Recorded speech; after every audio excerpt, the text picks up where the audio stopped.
Hi guys, quick recap lang tayo dito sa trade natin kay Pi. Meron tayo ditong position history, open position. Meron tayong 300 USDT. Ayan, so plus 61%. Discuss ko lang dito guys why I contested this trade. Ano yung mga criteria ko why I entered this trade. Adjusted na lang yung pinaka-SL niya. Sobrang volatile nitong si Pi guys, no? So nag 44 siya tapos bumagsak ulit ng 31.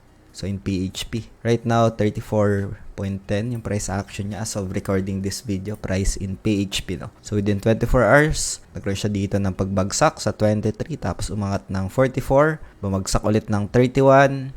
And bakit ko nga ba kinontest itong price action na ito? Pag-uusapan natin yan dito sa ating video today. Pero bago tayo dito magsimula, kung hindi nyo pa na-like itong video na ito, please like this video first. Subscribe yung YouTube channel natin, turn all bell icon para ma-notify kayo dito sa mga updates natin na ginagawa sa ating YouTube channel guys, no? So, why I contested itong si Pi? So, dito guys, as we observe, grabe yung nirally niya, no? So, punta tayo 15 minutes time frame. So, after this retest sa 40 cents, nagkaroon siya ng pag-angat ng presyo. More or less 80%, no? I think, almost 100%, no? 99% yung inangat ng price action.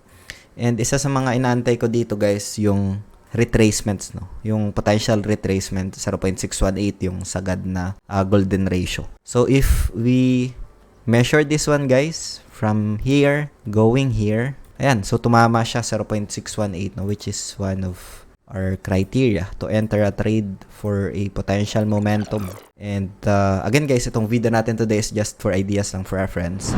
It does not qualify as an investment or financial advice.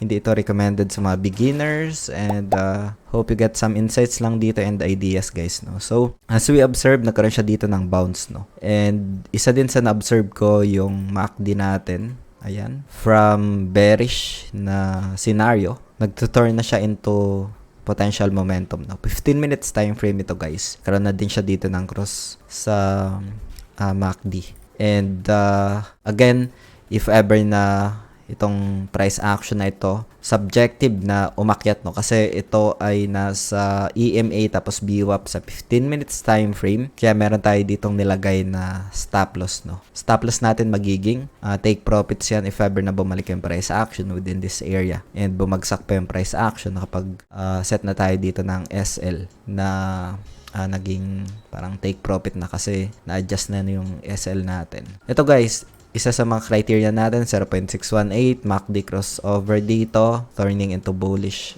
scenario. And as we can see, ito yung structure niya. Sa original, ganyan din, 0.618. MACD is turning into bullish scenario. And if ever man na exit ko itong aking entry, this could potentially a TP area na guys, no? Take profit area, no? Pero right now, ano pa to, take picture pa ito kasi hindi ko pa tinitipi. So, screenshot lang itong nakikita nyo, and kailangan kong itipi para maging realize yung profit natin dito kasi this is only unrealized profit guys, no? Itong 322 USDT, and I'll be more careful na rin dito kasi 15 minutes time frame, 50 EMA natin acting as resistance, no? So if ever man na magtuloy yung momentum around 66 cents, nandyan yung 0.5 golden ratio natin for a resistance, take profit, 69 cents, nandyan yung mga zone for take profit guys, no? Pero if ever na mauntog, pwede siyang bumalik double bottom ulit, and meron naman tayo ditong set na stop loss. If ever na bumalik, meron pa rin tayo ditong 34.81 USDT guys, no. So yun yung mga criteria natin dito. A potential momentum, we have impulse corrective, MACD crossover, change ng momentum into continuation sa upside, retest ng 0.618 sa ating Fibonacci retracement, a golden ratio, a potential demand ng price action kaya umangat, no. So ayun, hope you get some insights dito guys, how I contest some trades. And kung meron kayo mga questions, feel free to comment lang sa comment section ng video na ito. Maraming salamat ulit sa panunood. Ingat tayong lahat. Peace out. Bye for now.